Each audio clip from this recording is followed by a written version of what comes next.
আসসালামু আলাইকুম স্যার। ওয়ালাইকুম আসসালাম। তোমরা সবাই নিশ্চয়ই ভালো আছো, তাই না? আমরা কিছুক্ষণ আগে জেনেছি, তারপর আরেকবার জিজ্ঞেস করছি, সবাই ভালো আছো? জি জি স্যার। স্যার, আলহামদুলিল্লাহ। আচ্ছা, আমিও ভালো আছি। আর আমাদের আজকের পরিবেশ দেখে যেটা মনে হচ্ছে, আস্তে আস্তে শীত আমাদের এই মৌসুমের শেষ হতে যাচ্ছে আর কি। অর্থাৎ এই তো শীতকালে তাড়াতাড়ি। রোদ তাড়াতাড়ি উঠে গেছে আজকে। আচ্ছা, যাক, আমরা ক্লাস শুরু করি। গতকাল আমরা পড়ছিলাম মনে হয়, তাই না? হ্যাঁ স্যার। আচ্ছা, ওই অংশটা থেকে আমরা আবার ওখান থেকে শুরু করবো নে। হ্যাঁ, diploma in engineering online class chemistry 65913 প্রথম সেমিস্টার, ক্লাস নাম্বার আজকে 16তম ক্লাস। আজকে আমরা এই অধ্যায়ের শেষ টানবো। এটাই আমরা গতকাল আলোচনা করতে করতে আমরা উদাহরণ দেখতে দেখতে তারপর আমরা সংজ্ঞাটা আর বলিনি, সংজ্ঞাও বলবো আজকে, উদাহরণে দেখবো, উদাহরণ দেখে আগে তারপর আমরা শেষের দিকে ইয়া করবো না, ঠিক আছে? জি স্যার। আচ্ছা, আমরা এই জায়গায় থামছিলাম মনে হয়, তাই না? হ্যাঁ। আচ্ছা, আমরা একটু এই সংজ্ঞাটাতে দেখি। আমরা হাইড্রোজেন বন্ধন বলছি দুই প্রকারের। একটা বলছি আন্তঃআণবিক হাইড্রোজেন বন্ধন, আর একটা বলছি আন্তঃআণবিক হাইড্রোজেন বন্ধন। আন্তঃআণবিকটা দেখি আগে কি, একই পদার্থের দুই বা ততোধিক অণুর মধ্যে যখন হাইড্রোজেন বন্ধন গঠিত হয় তাকে আন্তঃআণবিক হাইড্রোজেন বন্ধন বলে। আর একই পদার্থের একই অণুর মধ্যে যদি হাইড্রোজেন বন্ধন সৃষ্টি হয় তাকে আন্তঃআণবিক। আমরা এটা পরে দেখছি, আগে আন্তঃআণবিকটা দেখি। দেখো, এটা একটা অণু যার নাম হলো হাইড্রোজেন ফ্লোরাইড বা হাইড্রোফ্লোরিক অ্যাসিড। জানা আছে কি নাই? HF হাইড্রোফ্লোরিক অ্যাসিড জানা আছে এটা? না স্যার, নাই। আচ্ছা, হাইড্রোক্লোরিক জানা আছে তো? হাইড্রোক্লোরিক অ্যাসিড হাইড্রোক্লোরিক অ্যাসিড, হ্যাঁ নাম শুনছি। সংকেত কি? স্যার, নাম শুনছি। HCl তো, তাই না? হ্যাঁ। জি স্যার। তাহলে জি স্যার। হাইড্রোফ্লোরিক অ্যাসিডেরও সংকেত HF। আমরা এটা সংকেতটা একটু বাঁকা করে দেখাইছি, কারণ এর সাথে অন্যগুলো সংযুক্ত করব, তাই আমরা বাঁকা করে দেখাইছি বন্ধনটা, ঠিক আছে? আর একটু লম্বা করে দেখাইছি। আর এই যে প্লাস মাইনাস আমরা দিছি, আমরা গতকাল পড়েছি মনে হয় ইলেকট্রোনেগেটিভিটি বা তড়িৎ ঋণাত্মকতা, মনে আছে? তড়িৎ ঋণাত্মকতা। ইয়েস, কাকে বলে গতকাল বলে দিয়েছিলাম, তোমরা 9 10 ছিল, তারপর আমি বলে দিয়েছিলাম গতকাল। বলো, ভুলে গেছো? সমযোজী বন্ধনে দুই পরমাণুর কি হবে, যে ইলেকট্রন শেয়ারকৃত ইলেকট্রন যেগুলো শেয়ার করে, অর্থাৎ একটা করে হোক দুইটা করে হোক, সেই শেয়ারকৃত ইলেকট্রন ওই পরমাণুগুলো নিজেদের দিকে আকর্ষণ করার ক্ষমতাটাকে বলা হবে তোমার কি, তড়িৎ ঋণাত্মকতা বা ইলেকট্রোনেগেটিভিটি। বোঝা গেছে? জি স্যার। তার মানে কি বোঝা গেল? হাইড্রোজেন আর ফ্লোরিন এই দুই পরমাণু মিলে সমযোজী বন্ধন গঠন করছে, একটা করে ইলেকট্রন শেয়ার করছে। এই ইলেকট্রন জোটটা ফ্লোরিন পরমাণু নিজের দিকে আকর্ষণ করবে, হাইড্রোজেন পরমাণু নিজের দিকে আকর্ষণ করবে। এই যে এই পরমাণুগুলো ইলেকট্রন জোটকে নিজের দিকে আকর্ষণ করে, সেই আকর্ষণ করার ক্ষমতাটাকে বলা হচ্ছে তোমার কি, তড়িৎ ঋণাত্মকতা বা ইলেকট্রোনেগেটিভিটি, ইংরেজি শব্দ। এখন প্রশ্ন হলো, পর্যায় সারণীর যতই বাম থেকে ডান দিকে যাওয়া যায় ততই ইলেকট্রোনেগেটিভিটি বা তড়িৎ ঋণাত্মকতা আস্তে আস্তে বৃদ্ধি পেতে থাকে। অর্থাৎ বাম হতে ডান দিকে যেতে থাকলে আস্তে আস্তে মৌলগুলোর তড়িৎ ঋণাত্মকতা বৃদ্ধি পেতে থাকে। এখন হাইড্রোজেন পর্যায় সারণীতে কোথায় আছে? সবগুলোর উপরে। সবগুলোর উপরে এবং বাম দিকে 1 শ্রেণীর মৌল এটা, তাই না? ফ্লোরিন কোথায় আছে? 17 নাম্বার গ্রুপে, তাই না? তাহলে 17 নাম্বার গ্রুপ মানে কি, ডান দিকের এক গ্রুপ আগে, 18টা গ্রুপ, তার মধ্যে 17 নাম্বার, তার মানে কি ডান দিকের লাস্টের অর্থাৎ নিষ্ক্রিয় গ্যাসের গ্রুপটার আগেরটাই হলো 17 নাম্বার গ্রুপ। তাহলে হাইড্রোজেনের ইলেকট্রোনেগেটিভিটি বেশি হবে না ফ্লোরিনের ইলেকট্রোনেগেটিভিটি বেশি হবে?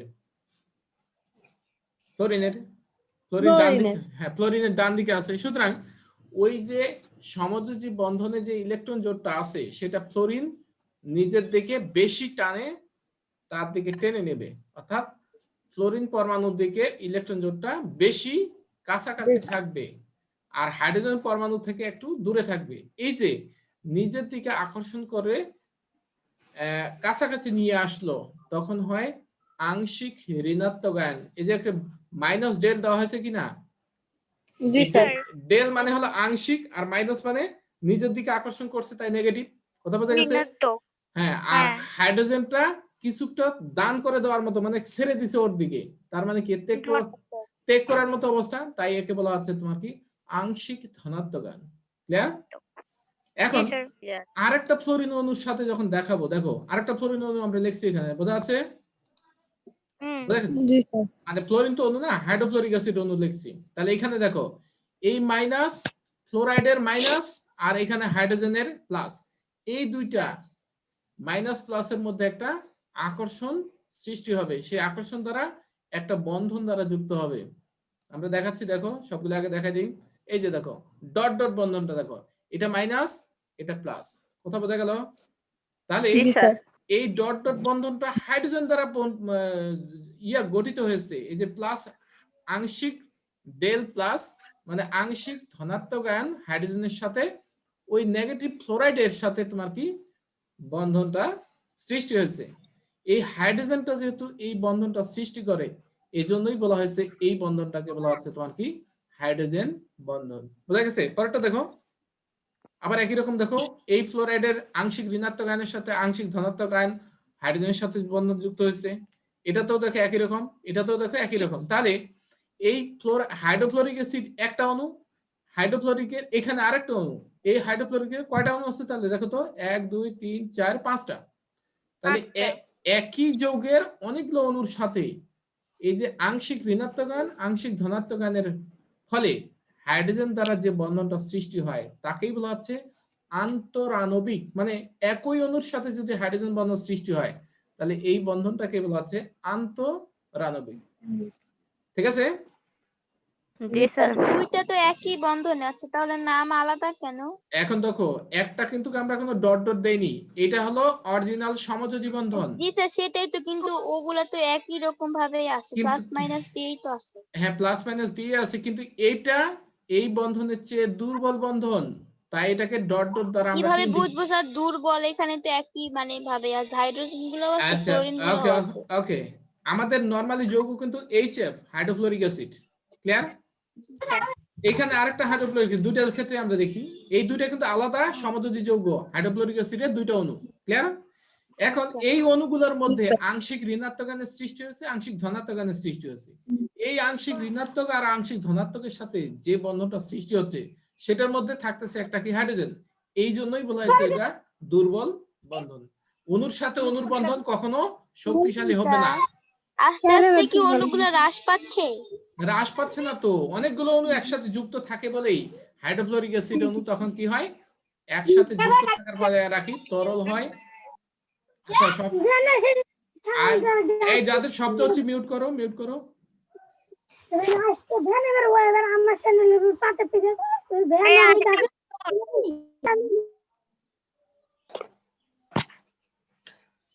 যাদের শব্দ হচ্ছে মিউট করবা একটু। হ্যাঁ, কি বললাম দেখো, হাইড্রোফ্লোরিক অ্যাসিডে এর একটা অণু, এখানে হাইড্রোফ্লোরিক অ্যাসিডের একটা অণু, এই দুইটা অণু কিন্তু সম্পূর্ণ স্বাধীন সমযোজী যৌগ।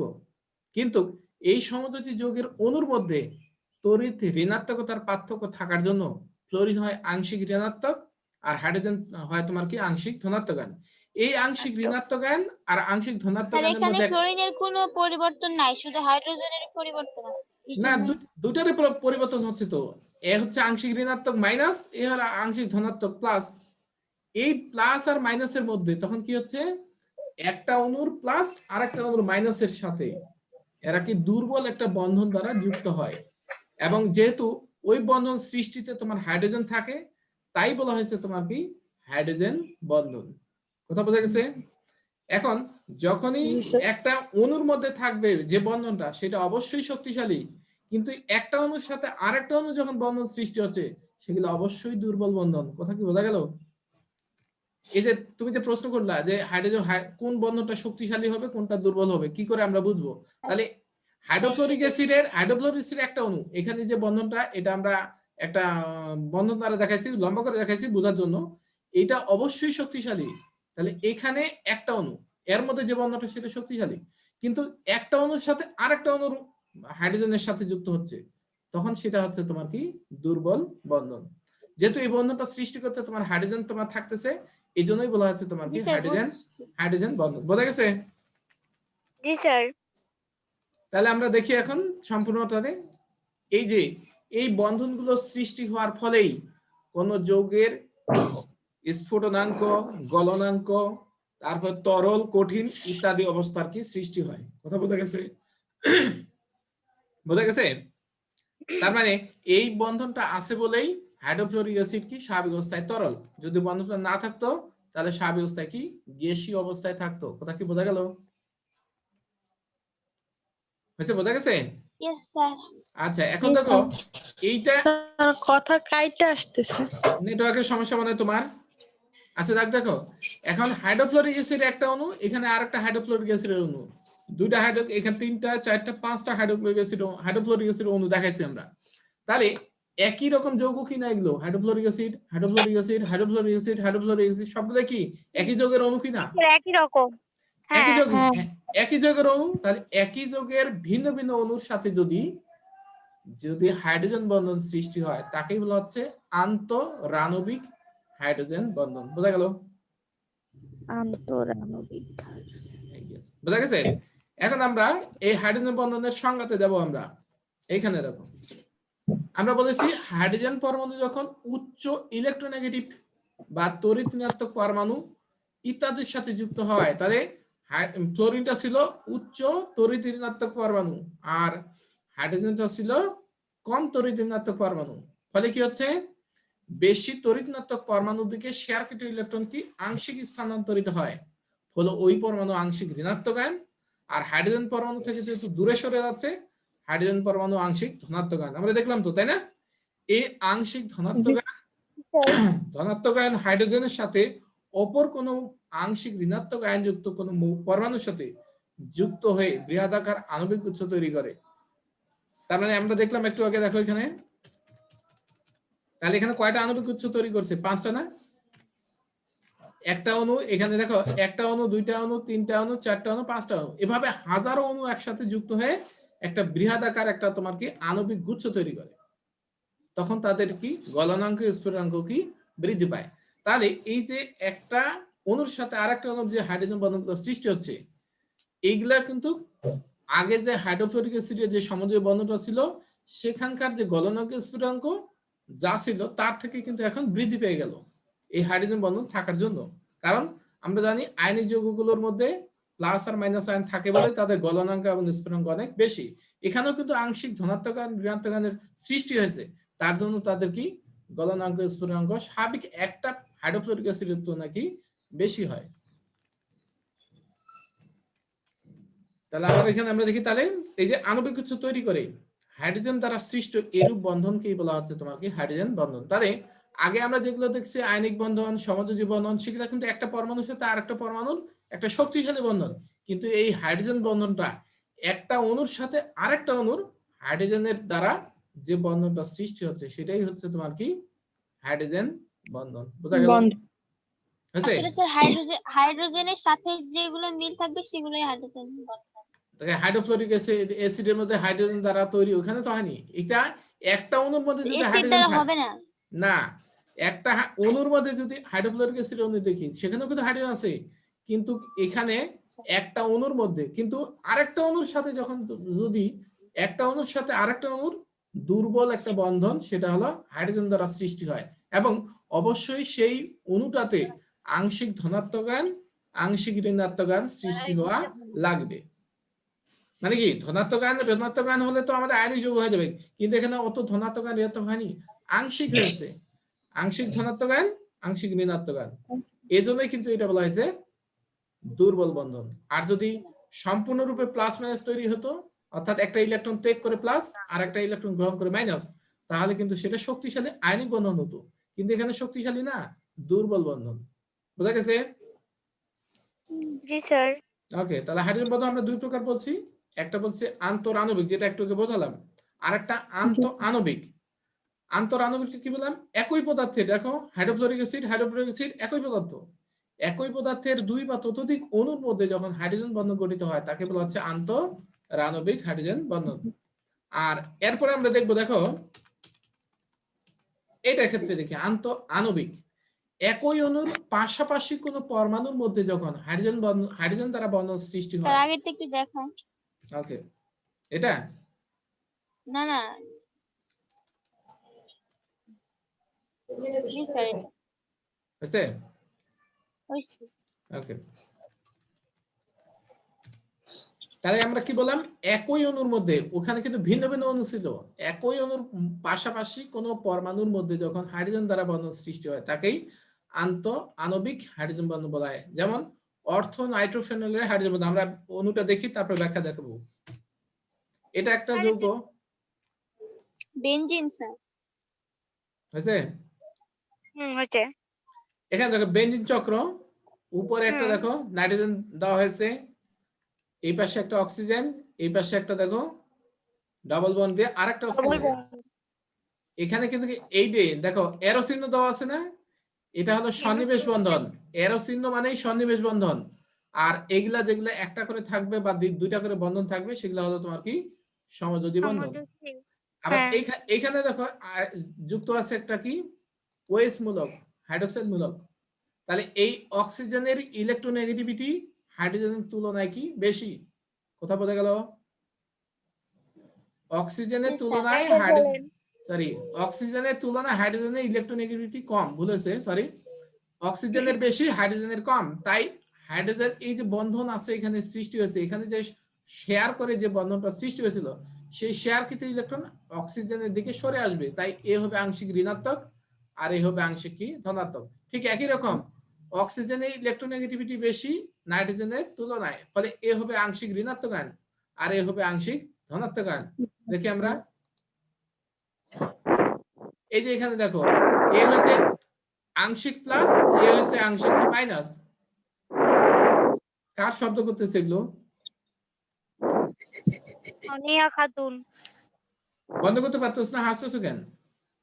তাহলে কি বললাম, অক্সিজেন হচ্ছে কি তোমার এটা মাইনাস, এটা হচ্ছে তোমার প্লাস, আংশিক কিন্তু আংশিক প্লাস, এটা আংশিক মাইনাস। এই যে অক্সিজেনের সাথে তখন হাইড্রোজেনের যে বন্ধনটা তৈরি হয়েছে সেই বন্ধনটাকে বলা হচ্ছে তোমার কি আন্ত আণবিক হাইড্রোজেন বন্ধন। এখন এইখানে দেখো এটা কিন্তু একটা অণুর মধ্যেই বন্ধনটা গঠিত হয়েছে, তার জন্যই বলা হচ্ছে আন্ত আণবিক। আর আগেরটা ছিল ভিন্ন ভিন্ন অণুর মধ্যে, তাই ওইটা বলা হয়েছে তোমার কি আন্ত আণবিক হাইড্রোজেন বন্ধন। বোঝা গেছে? ওকে, তাহলে এই যৌগটার নাম কি আমরা বলছি? অর্থো নাইট্রোফেনল। এটাকে অনেকে ফিনলও বলতে পারে, অর্থো নাইট্রোফিনল। এটা বেনজিন দিয়ে করা যাবে না অন্য আরো কিছু দিয়ে করা সম্ভব? হ্যাঁ, এখন প্রশ্ন হলো সাধারণত এ ধরনের একাধিক যদি কার্যকরী মূলক যুক্ত না থাকে তাহলে এটা আন্ত আণবিক হাইড্রোজেন বন্ধন সাধারণত সৃষ্টি হয় না। বেনজিন চক্রটাই সাধারণত বেশিরভাগ এখানে এফেক্টিভ হয়। আর নরমালি যৌগের ক্ষেত্রে এই ধরনের দুইটা যৌগমূলক যুক্ত থাকে না বলে ওইটাতে বোঝানো সম্ভব হয় না। বোঝা গেছে? জি স্যার। ওকে, তাহলে তারপর আমরা দেখি এখন ধাতব বন্ধন। ধাতব বন্ধন তো আমরা সবাই জানি নাকি? কাকে বলা হয় ধাতব বন্ধন, বলো তো একজন। ইয়েস, একটা ধাতব পরমাণুর সাথে আরেকটা ধাতব পরমাণু যে বন্ধন দ্বারা পরস্পরের সাথে যুক্ত থাকে বা কাছাকাছি থাকে সেটাই বলা হচ্ছে তোমার কি ধাতব বন্ধন। আমরা ধাতুগুলো যদি ইলেকট্রন বিন্যাস আমরা যদি বিবেচনা করি বা আমরা দেখি তাহলে দেখা যাবে ধাতুগুলোর সর্ববহিস্থ কক্ষপথে অষ্টক অপেক্ষা ইলেকট্রন কি থাকে বেশি থাকে। যখন একটা ধাতব খণ্ডের মধ্যে একটা ধাতুর কি অণু থাকে না অনেকগুলো অণু থাকে? অনেকগুলো। তাহলে এই অণু তো না পরমাণু থাকে, এই পরমাণুগুলোর সর্ববহিস্থ কক্ষপথের ইলেকট্রনগুলো সমস্ত ধাতব খণ্ডের বাইরে আরেকটা কক্ষপথের মতো তৈরি করে। এই কক্ষপথের তখন কি ওই মুক্ত ইলেকট্রনগুলো অর্থাৎ প্রত্যেকটা ধাতব পরমাণুর মুক্ত ইলেকট্রনগুলো তোমার কি মুক্তভাবে চলাচল করতে পারে। আর এই কারণের জন্যই ওই ধাতব কোনো পদার্থ বিদ্যুৎ বা তাপ পরিবহন করতে সক্ষম হয়। কথা কি বোঝা গেল? যেহেতু ধাতুর মধ্যে ধাতব খণ্ডের মধ্যে একটা পরমাণু থাকে না অনেকগুলো পরমাণু থাকে, সেই ধাতব পরমাণুর সর্বোচ্চ কক্ষপথে ইলেকট্রনগুলো মুক্তভাবে চলাচল করতে পারে। সেই মুক্তভাবে চলাচলযুক্ত ইলেকট্রনগুলো একটা নতুন কক্ষপথে অর্থাৎ ধাতব খণ্ডের চারিপাশে তোমার কি মুক্তভাবে চলাচল করতে পারে। সেই ইলেকট্রনগুলোর জন্যই তো ধাতব পদার্থ তোমার কি বিদ্যুৎ এবং তাপ পরিবহন করতে সক্ষম হয়। আমরা দেখি এখন কঠিন অবস্থায় ধাতুর পরমাণু সমূহ পরস্পরের সাথে যে আকর্ষণ বা বন্ধনের দ্বারা আবদ্ধ থাকে তাকে বলা হচ্ছে ধাতব বন্ধন। ধাতব বন্ধনের জন্য বিভিন্ন মতবাদ আছে, তার মধ্যে ইলেকট্রন গ্যাস মতবাদটাই আমাদের উল্লেখযোগ্য। এই মতবাদ অনুসারে ধাতব স্ফটিকে, ধাতব অর্থাৎ একটা ধাতব পদার্থের মধ্যে, মানে একটা ধাতব খণ্ড, একটা ধাতব পরমাণু সহ এদের যোজ্যতার হতে মানে যোজ্যতা ইলেকট্রন হতে আর কি, মানে সর্বস্থ কক্ষপথে এক বা একাধিক ইলেকট্রন ত্যাগ করে ধনাত্মক আয়নে পরিণত হয়। এদেরকে পারমাণবিক কোর বলা হয়। কি বলা হয়? পারমাণবিক কোর। পারমাণবিক কোর ধাতব স্ফটিকে সুশৃঙ্খল ভাবে সজ্জিত অবস্থায় থাকে। এদের মাঝে ইলেকট্রন গুলো তোমার কি মুক্তভাবে অবস্থান করে। আমরা আরেকটু দেখি, ব্যাখ্যা দেখি আগে, তারপর এখানে দেখো সংখ্যাগুলো অনেক বড় বড়।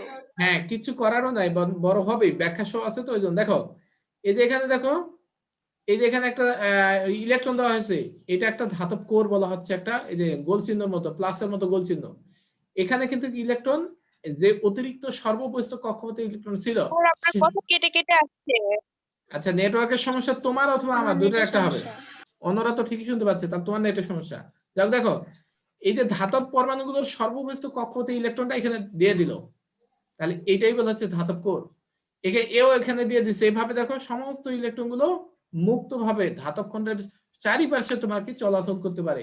এই মুক্ত ইলেকট্রন গুলোই তোমার কি বিদ্যুৎ এবং তাপ পরিবহন করতে কি সক্ষম হয়। অর্থাৎ ধাতব খণ্ডের মধ্যে যে মুক্তভাবে ইলেকট্রন গুলো থাকে, সেই ইলেকট্রন গুলো ধাতব খণ্ডের এক পাশ থেকে আরেক পাশে মুক্তভাবে যেতে পারে বলেই এরা কি তাপ ও বিদ্যুৎ পরিবহন করতে সক্ষম হয়। বোঝা গেল? এই যে মুক্ত ইলেকট্রন আমরা বলছি। আর এই যে প্লাসের মতো যে একটা গোল দেখতেছি, সেটাকে বলছি আমরা ধাতব কোর। অর্থাৎ ধাতব পরমাণুটা ইলেকট্রন ত্যাগ করার ফলে এই অবস্থাটা সৃষ্টি হয়েছে। আর এই মুক্ত ইলেকট্রনটা এই পাশে তোমার কি অবস্থান নিছে। এই ইলেকট্রনটা তোমার সমস্ত ধাতব খণ্ডের মধ্যে মুক্তভাবে চলাচল করতে পারে বলেই বিদ্যুৎ পরিবহন করতে বা তাপ পরিবহন করতে সক্ষম হয়। আমরা এখন সংজ্ঞায় একটু ফিরে যাই। তাহলে কি বললাম? কঠিন অবস্থায় ধাতব পরমাণু সমূহ পরস্পরের সাথে যে আকর্ষণ বা বন্ধনের দ্বারা আবদ্ধ থাকে তাকেই বলা হচ্ছে ধাতব বন্ধন। অর্থাৎ একটা ধাতব খণ্ডের মধ্যে ধাতব পরমাণুগুলো যে আকর্ষণ শক্তির বলে পরস্পরের সাথে যুক্ত থাকে, সেই বন্ধনটাকে বলা হচ্ছে ধাতব বন্ধন। এই সংজ্ঞা কিন্তু এটুকুই শেষ। এখন বাকিটুকু হলো ব্যাখ্যা। ধাতব বন্ধনের জন্য বিভিন্ন মতবাদ আছে, তার মধ্যে ইলেকট্রন গ্যাস মতবাদ উল্লেখযোগ্য। এই মতবাদ অনুসারে কি বলছি, ধাতব স্ফটিকে মানে ধাতব খণ্ডের মধ্যে ধাতব পরমাণু সমূহ এদের যোজ্যতার হতে এক বা একাধিক ইলেকট্রন ত্যাগ করে, এই যে আমরা দেখলাম যে ইলেকট্রনটা ছেড়ে দিছে, এই ত্যাগ করার ফলে ও হচ্ছে পজিটিভ, আর ইলেকট্রনটা তোমার কি বাইরে অবস্থান করছে। এই ইলেকট্রনটা কি করছে তখন সমস্ত ধাতব খণ্ডের মধ্যে চলাচল করতে পারে। আর ইলেকট্রনটা ত্যাগ করার মধ্যে ফলে যে অবস্থাটা সৃষ্টি হচ্ছে তাকেই বলা হচ্ছে তোমার কি পারমাণবিক কোর। এই পারমাণবিক কোর ধাতব স্ফটিকে সুশৃঙ্খল ভাবে সজ্জিত অবস্থায় থাকে, একটা প্লাস একটা মাইনাস, একটা প্লাস একটা মাইনাস, এভাবে তোমার কি সুন্দরভাবে সাজানো অবস্থায় থাকে।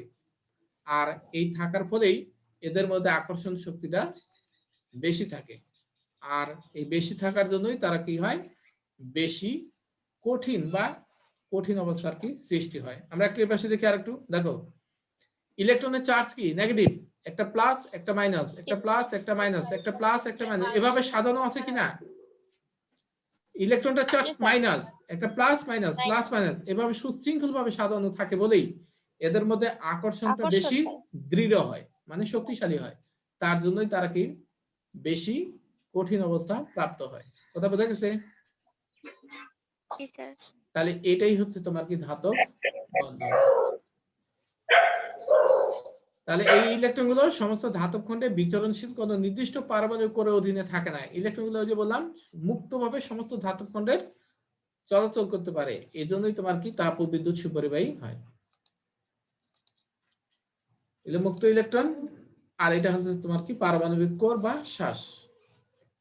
এখন বলো, প্রশ্ন আছে কারো?